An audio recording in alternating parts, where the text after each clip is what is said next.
House of David TV series. It's on Amazon Prime and The Wonder Project, and we are going to rate it. I'm going to rate it on biblical accuracy, on historical authenticity. We're going to talk about characterization. We're going to talk about all the things. I'm not going to spoil it. That said, you can read the story. The spoilers are already there in the book of 1st and 2nd Samuel. So this is just going to not spoil the show itself, because there are some things that they have to add in and fill in. So the series is by House of David's by Greg Laurie, who's the same guy who did the movie Jesus Revolution. So he's attached to it. And the historical authenticity, we're going to start there. We're going to get all the way to biblical accuracy and then the rating. Is historical authenticity, it's different than biblical. Things like the look, period accurate, etc. So do the actors look Jewish and Middle Eastern? And the answer is yes. Do they sound like we would imagine they would sound with coherency? Yes. Is there, for the most part, yes. Is there appropriate use of Hebrew? Yes. We do not actually know what ancient Hebrew sounded like. We are guessing based on the revived language of modern Hebrew, but we actually don't know. Okay, biblical scholar here, I'm just telling you. So does the terrain look right? Yes, it does. I've been to Israel and it looks very similar. Are the battles accurate? For the most part, yes. There is some Hollywood-sized kind of like dramatics that you wouldn't, see in a real battle, but there are lots of skirmishes that are depicted as they were and would have been at that time period, and as they were also described in Scripture. So the series shows very clearly and astonishingly, they do a great job with this, the shift from bronze to iron weapons, which was literally happening at that time in 1000 BC. Okay, so this is just beautiful attention to detail. And it shows that the fact that at the beginning, many of these Israelites were fighting with sharpened farming tools versus real weaponry, because they did not have the money for real weaponry, and the Philistines had been taking their weapons away from them. But then they shift, and eventually many of them are getting real weaponry. All right, so let's dive into characterization. So historical authenticity, great. Characterization, David. We got to start there because he's the titular character here. Amazing. Michael Iskander plays David, and dude sings so well, silky smooth, and in Hebrew. Before he got cast for this, he was already singing in Hebrew. Actor speaks and sings in Hebrew. Man, he's smooth, he's charismatic, he's good with ladies, he's a musician, he's a warrior, and someone his brothers are jealous of. This is the David I would imagine in so many different ways. I would imagine him probably being a little more warrior-like, but they might have had to sacrifice a little to get the great singer there. So David's family characterization is very good. I mean, you've got Eliab, his older brother. You've got Jesse, and you've got his mom and a sister, and you've got a bunch of other brothers. And they give Eliab, the older brother, who's mentioned multiple times in Scripture, a character arc. and it's great. They do a great job with it. A character arc that's extra biblical. We don't see a lot of that in the text. We see some of it, and they are accurate to the things that we do see in text. But they actually give him more to do than that. And I think they do a nice job with that. They ramp up the drama with it, but it's worthwhile. It's great. David's, so then you look at Samuel, the prophet, right? Samuel the prophet holds this down. He is amazing. The actor plays it with so much gravitas and so much nuance. It's wonderful. I really love Samuel. When you hear him talk, you imagine that people would just be kind of in awe and want to listen to every word this man said. He was a king maker, and there's a reason for that.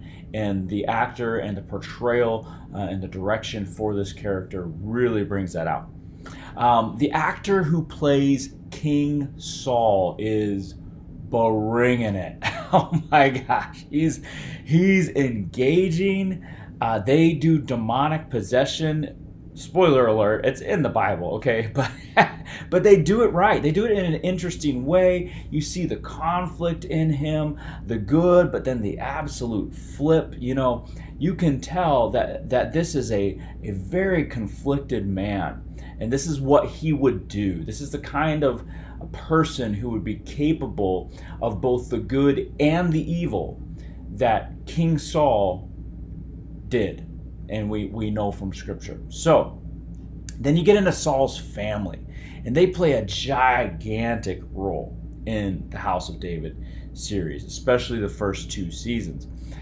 Saul's family is awesome. You've got Eshbal, and that's the kind of guy. Okay, now here is a spoiler alert. If you don't want to hear this, just fast forward a little bit earlier, a little bit farther than this. But it is in the Scripture. This guy has 2 different names in Scripture: Eshbaal and Ishbosheth.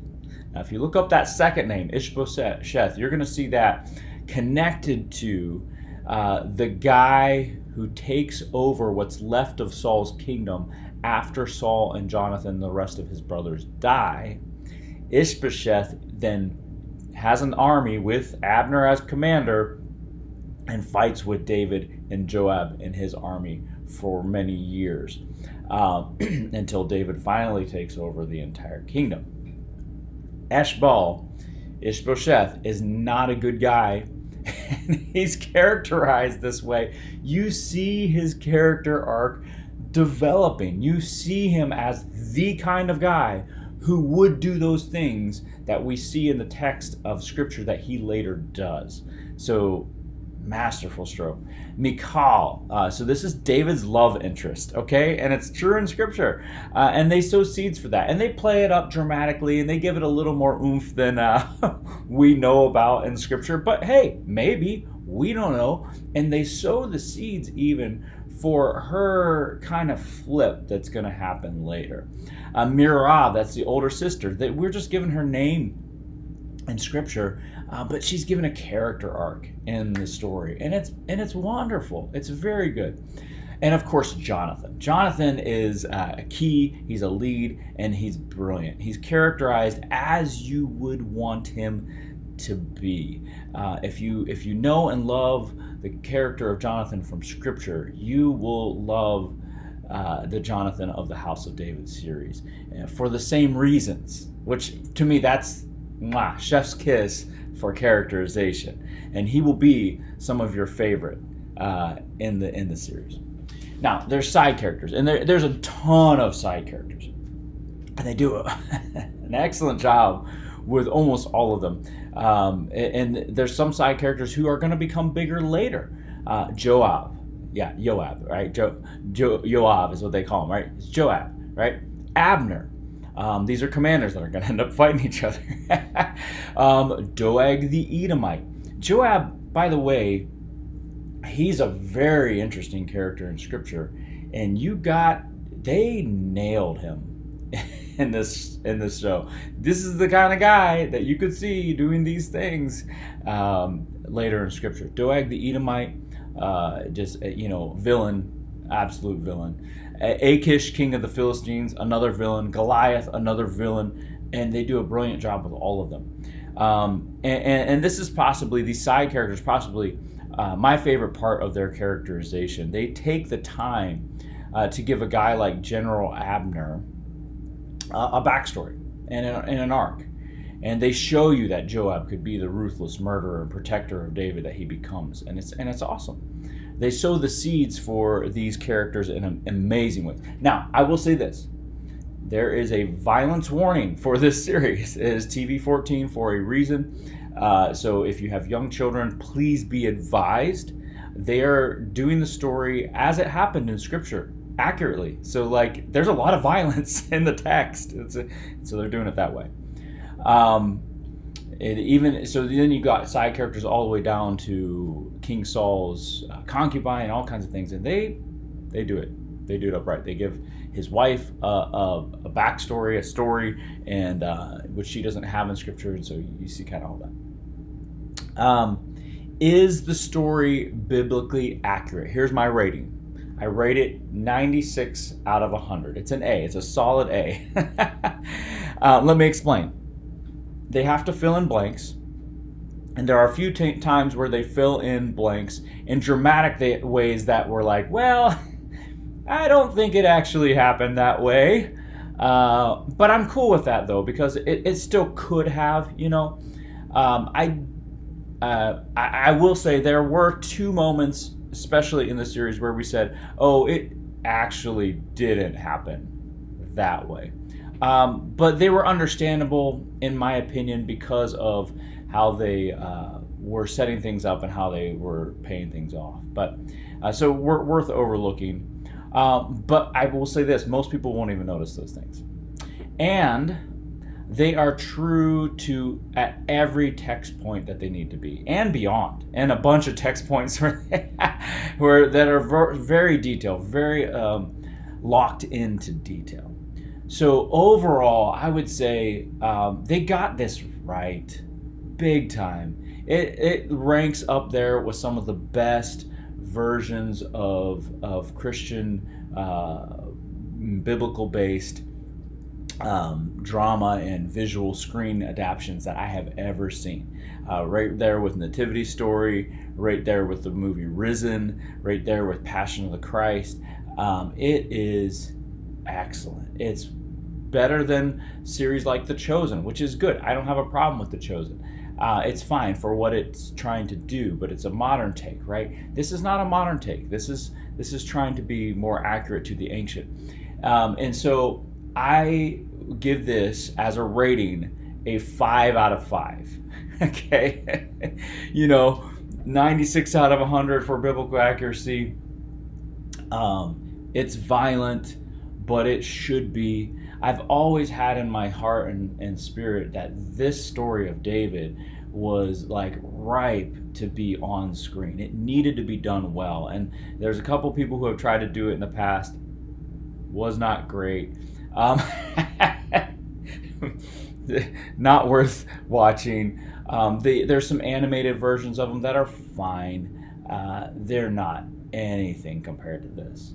My kids love it. I have an 18, a 16, a 14, and a 9-year-old, almost would be 10-year-old. And they are all just fully invested, excited about every week that it comes out. I am praying for a season 3 and beyond. They really need probably 7 or 8 seasons to really do the story justice. Hopefully they continue going with it. But seasons 1 and 2 are amazing. You need to go watch them. I promise it will be entertaining. I promise you will look forward to the next one. I promise it will also build your faith. Bless you.